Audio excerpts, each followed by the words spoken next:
Recording by Dale Grothman. X marks the Pedwalk by Fritz Leiber. This is how it all began. The terrible civil strife that devastates our world. Based on material from Chapter 7, First Clashes of the Wheeled and Footed Sects, of Volume 3 of Berger's monumental History of Traffic, published by the Foundation for 22nd Century Studies. The raggedy little old lady with the big shopping bag was in the exact center of the crosswalk when she became aware of the big black car bearing down on her. Behind the thick bulletproof glass, its 7 occupants had a misty look, like men in a diving bell. She saw that there was no longer time to beat the car to either curb. Veering remorselessly, it would catch her in the gutter.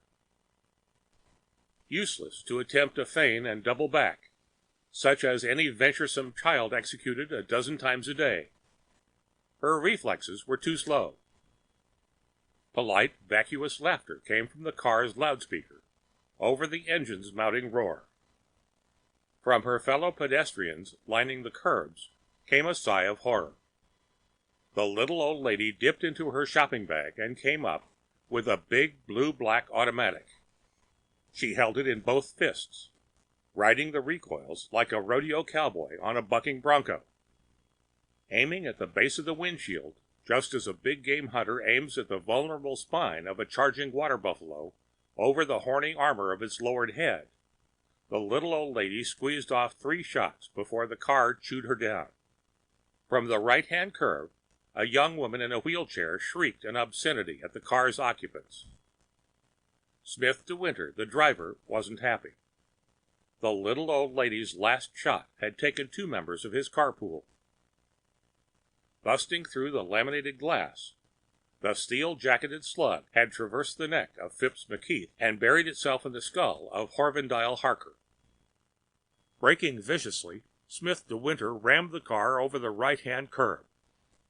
Pedestrians scattered into entries and narrow arcades, among them a youth bounding high on crutches.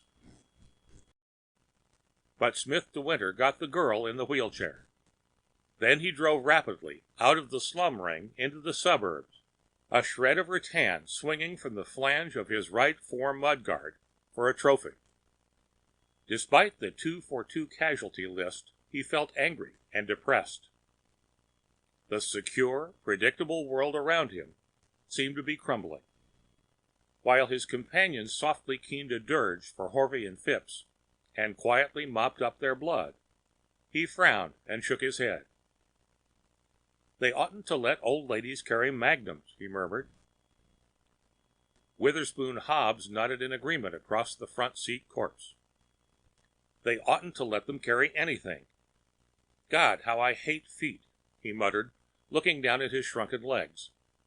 Wheels forever, he softly cheered. The incident had immediate repercussions throughout the city. At the combined wake of the little old lady and the girl in the wheelchair, a fiery-tongued speaker inveighed against the white-walled fascists of suburbia, telling to his hearers the fabled wonders of old Los Angeles, where pedestrians were sacrosanct, even outside crosswalks. He called for a hobnailed march across the nearest lawn bowling alleys and perambulator-traversed golf courses of the motorists.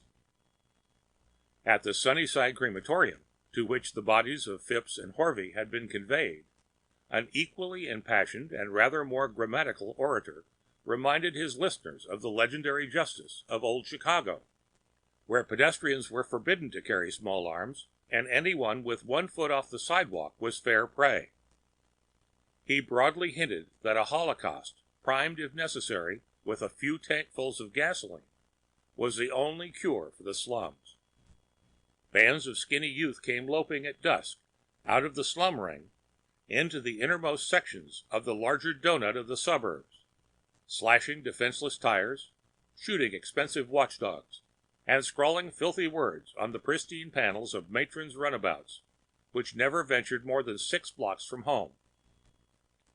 Simultaneously, squadrons of young suburban motorcycles and scooterites roared through the outermost precincts of the slum ring, harrying children off the sidewalks, tossing stink bombs through the second-story tenement windows, and defacing hovel fronts with sprays of black paint. Incident: a thrown brick, a cut corner, monster tacks at the portico of the Auto Club were even reported at the center of the city, traditionally neutral territory. The government hurried to act, suspending all traffic between the center and the suburbs, and establishing a 24-hour curfew in the slum ring.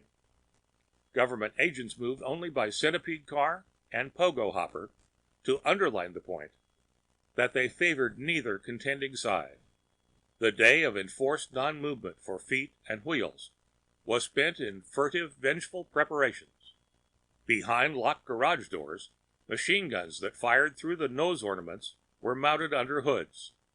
Illegal scythe blades were welded to oversized hubcaps, and the stainless steel edges of flange fenders were honed to razor sharpness. While nervous National Guardsmen hopped around the deserted sidewalks of the slum ring, grim-faced men and women wearing black armbands moved through the webwork of secret tunnels and hidden doors, distributing heavy-caliber small arms and spiked studded paving blocks, piling cobblestones on strategic rooftops, and sapping upward from the secret tunnels to create car traps. Children got ready to soap intersections after dark. The Committee of Pedestrian Safety, sometimes known as Robespierre's Rats, prepared to release its 2 carefully hoarded anti-tank guns. At nightfall, under the tireless urging of the government, representatives of the pedestrians and the motorists met on a huge safety island at the boundary of the slum ring and the suburbs. Underlings began a noisy dispute as to whether Smith de Winter had failed to give a courtesy honk before charging, whether the little old lady had opened fire before the car had come within honking distance, how many wheels of Smith D's car had been on the sidewalk when he hit the girl in the wheelchair, and so on. After a little while, the high pedestrian and the chief motorist exchanged cautious winks and drew aside. The red writhing of 100 kerosene flares and the mystic yellow pulsing of 1,000 firefly lamps mounted on yellow sawhorses ranged around the safety island, illuminating the 2 tragic, strained faces. "A word before we get down to business," the chief motorist whispered. "What's the current SQ of your adults?" 41 and dropping, the high pedestrian replied, his eyes fearfully searching from side to side for eavesdroppers. "I can hardly keep aides who are halfway compos mentis."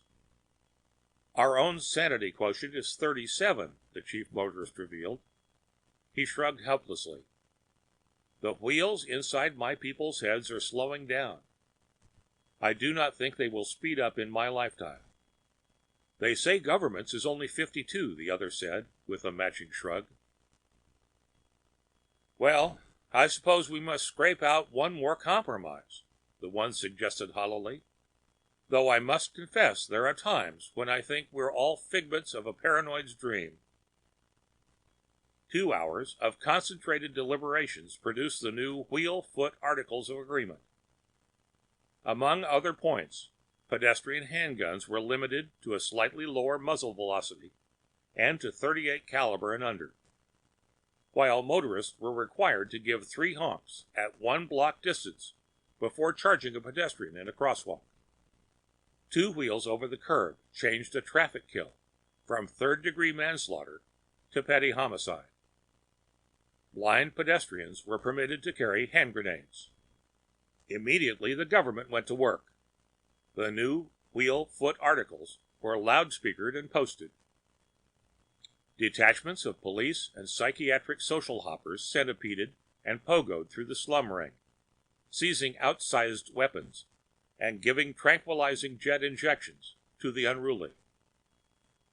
Teams of hypnotherapists and mechanics scuttled from home to home in the suburbs and from garage to garage, enchanting a conformist serenity and stripping illegal armament from cars.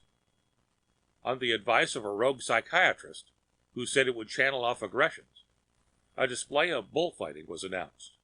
But this had to be canceled when a strong protest was lodged by the Decency League, which had a large mixed wheel-foot membership. At dawn, curfew was lifted in the slum ring, and the traffic reopened between the suburbs and the center. After a few uneasy moments, it became apparent that the status quo had been restored. Smith de Winter tooled his gleaming black machine along the ring. A thick steel bolt with a large steel washer on either side neatly fitted the hole the little old lady's slug had made in the windshield. A brick bounced off the roof. Bullets pattered against the side windows. Smith D. ran a handkerchief around his neck under his collar and smiled. A block ahead, children were darting into the street, catcalling and thumbing their noses. Behind one of them limped a fat dog with a spiked collar. Smith D. suddenly gunned his motor. He didn't hit any of the children, but he got the dog. A flashing light on the dash showed him the right front tire was losing pressure. Must have hit the collar as well. He thumbed the matching emergency air button, and the flashing stopped. He turned to Witherspoon Hobbs and said with thoughtful satisfaction, "I like a normal, orderly world, where you always have a little success, but not champagne heady, and a little failure, but just enough to brace you." Witherspoon Hobbs was squinting at the next crosswalk. Its center was discolored by a brownish stain ribbon-tracked by tires. "That's where you bagged the little old lady, Smith D.," he remarked. "I'll say this for her now. She had spirit." "Yes, that's where I bagged her," Smith D. agreed flatly. He remembered wistfully the witch-like face growing rapidly larger, her jerking shoulders in the black bombazine, the wild, white-circled eyes. He suddenly found himself feeling that this was a very dull day. End of X Marks the Pedwalk by Fritz Leiber.